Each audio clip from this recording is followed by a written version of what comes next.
চিন্ময় কৃষ্ণ স্বামীকে নিয়ে বড় আপডেট আসছে বাংলাদেশ থেকে।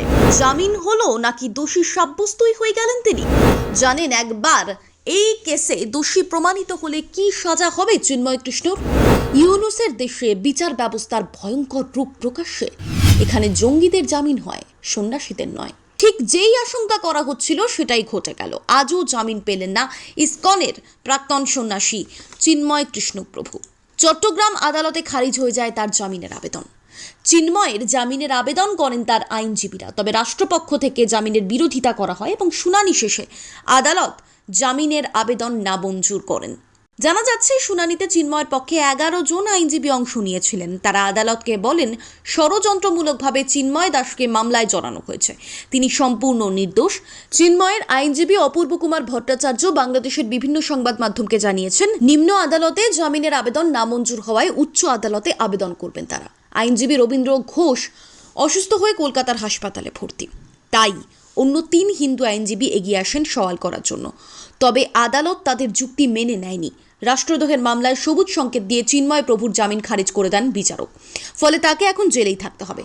এই প্রসঙ্গে কলকাতা ইসকনের ভাইস প্রেসিডেন্ট রাধারমন দাস বলেন, আমরা আশায় ছিলাম, তবে এই দিনের রায় খুবই হতাশাজনক। বাংলাদেশে পালাবদলের পর থেকে একটা সন্ত্রাসের আবহ তৈরি হয়েছে বলেই মত ওয়াকিবহাল মহলের।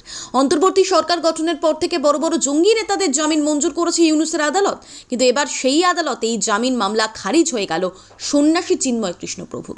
এদিকে আদালতের তরফ থেকে পর্যবেক্ষণ করা হয় যে মামলায় চিন্ময় কৃষ্ণ প্রভু গ্রেফতার হয়েছেন তাতে যাবজ্জীবনের সাজা হয়। এক্ষেত্রে কূটনৈতিক বিশ্লেষকদের দাবি, চিন্ময় কাণ্ডে বাংলাদেশ ও ভারতের সম্পর্ক যে আরও অবনতির দিকে যাচ্ছে তা কিন্তু স্পষ্ট। পড়শি দেশে ভারত বিদ্বেষ চরমে পৌঁছলেও আপাতত আস্থার বার্তায় দিয়েছে দিল্লি, বদলা নয় বরং কূটনৈতিক বোঝাপড়ায় আগ্রহী সাউথ ব্লক। তবে এদিন চিন্ময়ের জামিন খারিজ হওয়ার পরে চাপ কিন্তু আরও বাড়বে মোদী সরকারের উপর।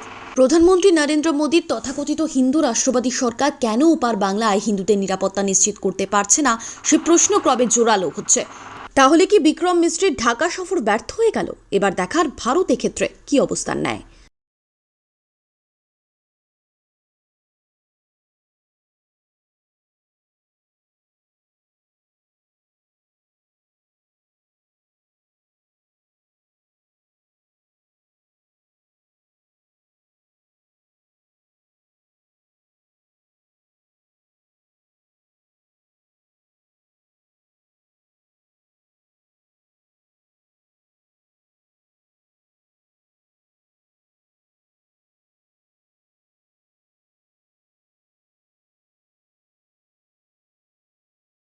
Bureau report, Bengal live.